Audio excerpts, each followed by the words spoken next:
Noun का मतलब नाम होता है।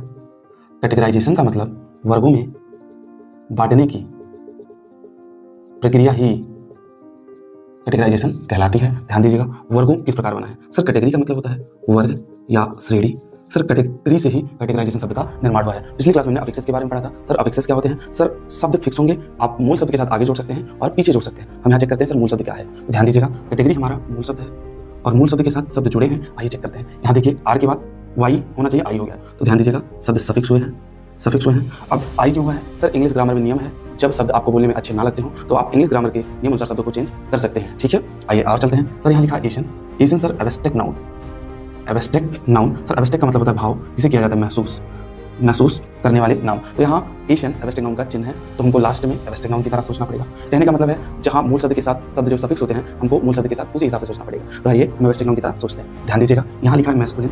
सर मैस्कुलिन, यहाँ लिखा है जेंडर। जेंडर का मतलब आप लोगों को पता है लिंग होता है। लिंग, जेंडर से हम जाति के बारे में पता करते हैं। ठीक है, ध्यान दीजिएगा, मैस्कुलिन मेल, मेल मतलब पुरुष। यहाँ लिखा है प्रेजेंटिंग, प्रस्तुत करता है, पुरुषों को प्रस्तुत करता है। यहाँ लिखते थे रिप्रेजेंटिंग, रिप्रेजेंटिंग। तो ध्यान दीजिएगा, रिप्रेजेंटिंग की बात की जाती है तो यहाँ पुरुष प्रतिनिधित्व, पुरुष का प्रतिनिधित्व कर रहा है। कौन कर रहा है? सर ये मैस्कुलिन जो है पुरुष का प्रतिनिधित्व कर रहा है। सर प्रतिनिधित्व क्या होता है? सर यहाँ प्रतीक होगा, प्रतीक होगा। क्या होगा भैया प्रतीक? सर मेल, मेल का मतलब होते हैं जैसे बॉय, बॉय मतलब लड़का। सर यहाँ ये मैस्कुलिन है। जैसे सर और क्या होगा? सर जैसे हम लिख सकते हैं ब्रदर, भाई, भाई क्या होते हैं? मैस्कुलिन। सर फादर क्या होते हैं भैया? मैस्कुलिन।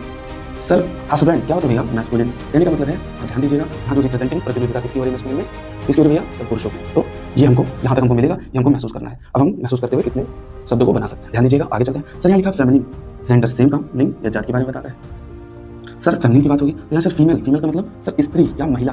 प्रेजेंटिंग हम कहते हैं रिप्रेजेंटिंग। अब सेम काम सर प्रतिनिधित्व किया जाएगा, प्रतिनिधित्व कर रहा है, कर रहा है। क्या फेमिनिन क्या कर रहा है? प्रतिनिधित्व कर रहा है। सर फीमेल का प्रतिनिधित्व कर रहा है। सर फीमेल में जैसे गर्ल आती है, सर सिस्टर आती है, सर वाइफ आती है, सर मदर आती है।